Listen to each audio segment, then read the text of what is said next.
À partir de ce 1er octobre et jusqu'à la fin du mois, les membres de l'association Espoir de vivre, vivre le cancer exposent leurs tableaux dans le salon d'honneur de la mairie, des peintures réalisées lors des différents ateliers. Le projet a été mis en place avec Atouville et la maison de quartier des Huttes il y a à peu près 6 ans. Donc le but était de faire sortir un petit peu les malades de leur quotidien. Donc à travers l'art, ça leur permet un petit peu d'oublier la maladie et de passer un moment ensemble autour d'autre chose que de la maladie. Ah, c'est très important parce que de par la peinture, on veut faire voir un petit peu toutes les émotions qu'on a. Bien sûr, on est des artistes modérés, hein, on n'est pas des professionnels de la peinture, mais disons que par les tableaux qu'on fait, on exprime un petit peu nos émotions, on oublie notre mal et puis on fait de tout notre cœur, quoi. S'investir totalement, c'est d'ailleurs ce que les membres de l'association vont faire durant ce mois d'octobre et le programme est assez riche. Le samedi 3 octobre, nous démarrons notre marche à Grand-Fort-Philippe, donc venez nombreux. Inscription à 13h30 à la salle des fêtes de Grand-Fort. Nous continuons avec notre soirée cabaret le 10 octobre. Alors là, c'est plus la peine de vous inscrire parce que c'est comble, c'est plein. Et on enchaîne sur la marche d'Octobre Rose à Gravelines le 17 octobre.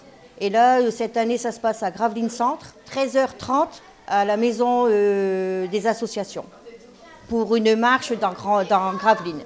Le 23 octobre, on a une soirée ludique à Lone Plage, toujours dans le cadre d'Octobre Rose. Et le mercredi suivant, ça doit être le 28, on a une marche à Lone Plage.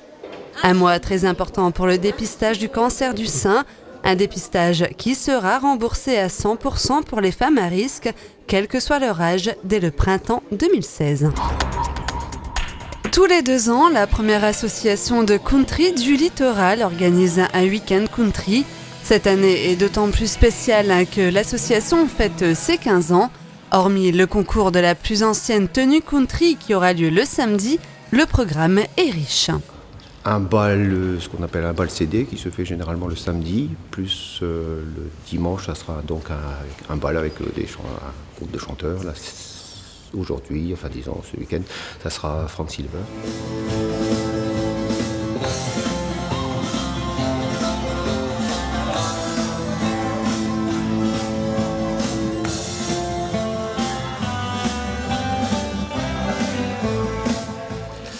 Et nous faisons aussi une animation workshop, donc ça c'est le samedi après-midi, en début d'après-midi.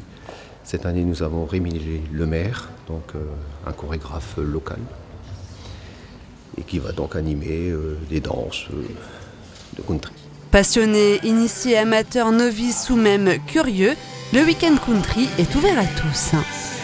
Le samedi c'est plus pour des gens qui pratiquent la country. Mais tout le monde peut venir parce que, disons, c'est l'air de musique, il enflamme. Et puis, donc, à partir de là, même en étant assis à regarder les danseurs, c'est sympathique.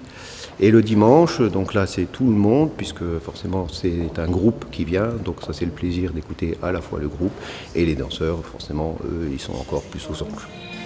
Alors, si vous souhaitez danser ou même regarder, rendez-vous ce samedi pour le bal de 19h30 à 1h du matin. Et le dimanche, de 13h30 à 20h, l'entrée est fixée à 6 €.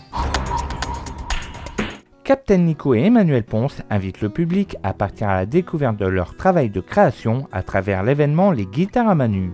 Outre le concert jeune public qu'Emmanuel Ponce donnera ce mercredi à 19h à l'occasion de la sortie de son album, cet événement invite le public à découvrir le travail de Captain Nico à travers une exposition autour de la création de la pochette de cet album. L'exposition en soi n'est pas simplement le fait de montrer une illustration faite pour une pochette de disque, elle présente aussi tout le processus de création qui dépasse le simple livret mis dans un boîtier cristal et avec le disque qui l'accompagne. Aujourd'hui on va plus dans la recherche de la forme quand même pour qu'on ait des objets qui sont chouettes à avoir dans sa discothèque en gros, quoi. Moi ce que j'aime bien dans les travaux sur l'objet imprimé, c'est de leur donner un peu une troisième dimension, quoi. On n'a pas simplement un recto et un verso, on a aussi, je dirais, toutes les formes qui se correspondent les unes aux autres. Et ça, c'est surtout pour pouvoir un petit peu, surtout attiser de façon ludique la curiosité des enfants, parce qu'il faut quand même rappeler que c'est un disque qui est destiné aux enfants. Cette exposition présente également les guitares à Emmanuel Ponce au travers des illustrations de Captain Nico. Quand il a voulu vraiment rendre quelque part un hommage aussi à ses guitares, d'où le titre « Les guitares à Manu ».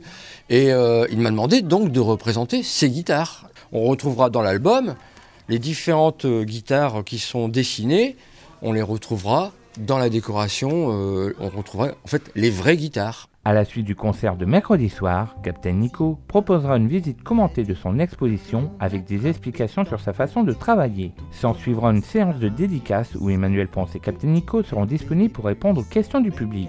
Puis le 3 octobre, cette exposition se déplacera à la médiathèque de Gravelines avec à la clé 2 rencontres. La première, le 3 octobre, donc on a appelé ça les causeries musicales. Donc Emmanuel Ponce, le 3, viendra avec toutes ses guitares pour nous expliquer un petit peu quelle est la différence de l'une à l'autre. Bon, parce que tout ça, il y a beaucoup de nuances. Une guitare, c'est pas simplement qu'une guitare. Et le 10 octobre, ça sera à mon tour de rencontrer le public, toujours à la médiathèque, pour là une rencontre autour d'une causerie plutôt, autour de la pochette de disque et l'illustration telle que je le conçois.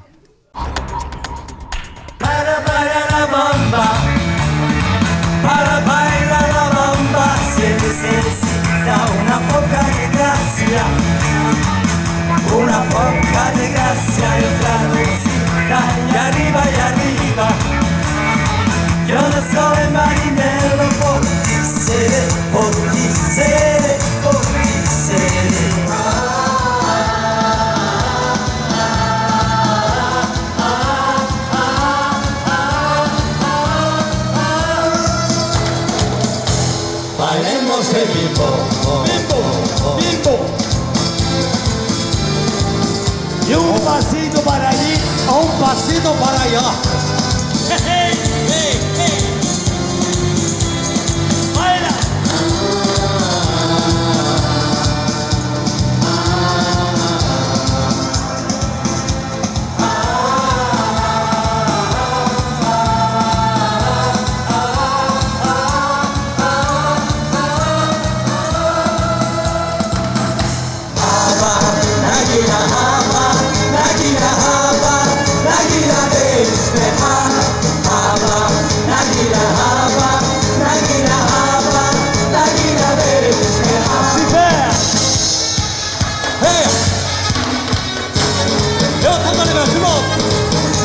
La toucher, la toucher,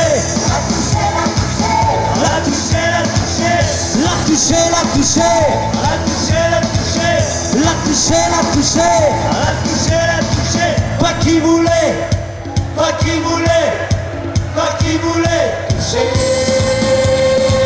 toucher la chatte à la voisine. Oui. La la la la la la la la la la la la la la la.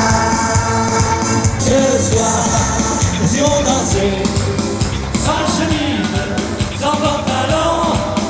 Ce soir, nous irons danser sans chemise, sans pantalon. Et vraiment, Charlie, la la la la la la. Et vraiment, Charlie Brown, Charlie Brown.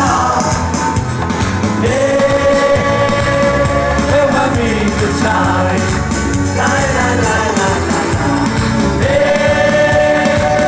C'est mon ami, Charlie Brown, Charlie Brown. Allez, qui c'est le plus fort évidemment, c'est comme lui. On a un bon public et les meilleurs supporters. On va gagner, ça c'est juré. Allez, allez, allez, allez. Un marché d'antan, une brocante, des défilés, des animations, des visites, des expos et bien d'autres choses encore, c'est la fête de l'Islandais, un événement phare de l'histoire locale. Cette fête, ça commémore la rentrée des Islandais. Les Islandais étaient partis pendant 6 mois et à la fin du mois de septembre, ils devaient logiquement tous rentrer Parce qu'ils rentraient, ils s'échelonnaient, mais il faut se remettre un petit peu dans les années 1900, ils n'avaient pas de radio, rien du tout. La rentrée des Islandais s'échelonnait du mois d'août jusqu'à mi-septembre. Donc ils s'étaient fixé une date de fin septembre de faire la fête, quoi.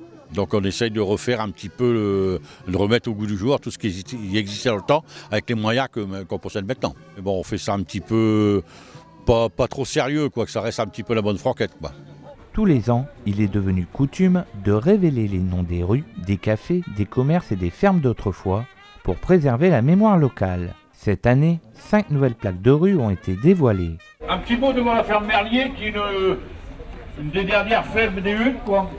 C'était une ferme qui était tenue au départ par M. Julien Merlier et qui a été reprise un peu après par son fils Jean-Pierre, mais qui n'a pas réussi à tenir la ferme, donc il a vendu. Et il a dû transformer sa ferme en maison d'habitation. On rebaptise aussi des rues avec leur ancien nom qu'ils avaient par rapport à maintenant. Donc il y a la rue qui est maintenant la rue Arbor Valentas, qui était dans le temps la rue du Milieu. Après on fait la ferme Merlier. Après nous passons sur la route nationale un ancien café, c'est Julie Lamy, c'est le nom du propriétaire. Après nous passons aussi un autre café qui s'appelait le Retour des Îles. Voilà. Et après, nous finissons rue Jean-Baptiste Lebas avec un commerce qui était chez Paulette. Un ancien commerce qui était au départ un café dans les années 1910. Et la dame qui tenait le café est partie avec la licence. Du coup, ça a été repris par une autre dame qui ne pouvait pas rouvrir comme café, donc elle a ouvert comme épicerie jusque dans les années, on va dire, 90. Depuis quelques années, plus d'une trentaine de plaques ont déjà été posées à l'occasion de la fête des Islandais. Cette démarche continuera à perdurer puisque les organisateurs comptent poser à terme près d'une soixantaine de plaques dans tout le hameau des Huttes.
C'est au tour maintenant d'accueillir l'ambassadeur d'Islande, Berglind Asgeirsdóttir. Aujourd'hui, nous rendons hommage aux intrépide islandais, les pêcheurs qui sont partis de Gravelines et plusieurs villages en France pour les eaux islandaises, pour la recherche de pêche. Mais comme on sait en Islande, la mer prend et la mer donne. Beaucoup de pêcheurs ne sont pas revenus ici. Nous avons eu la même expérience en Islande que le pêcher peut être très dangereux. Et merci les habitants de Gravelines de honorer votre pêcheur et les liens avec l'Islande. Merci.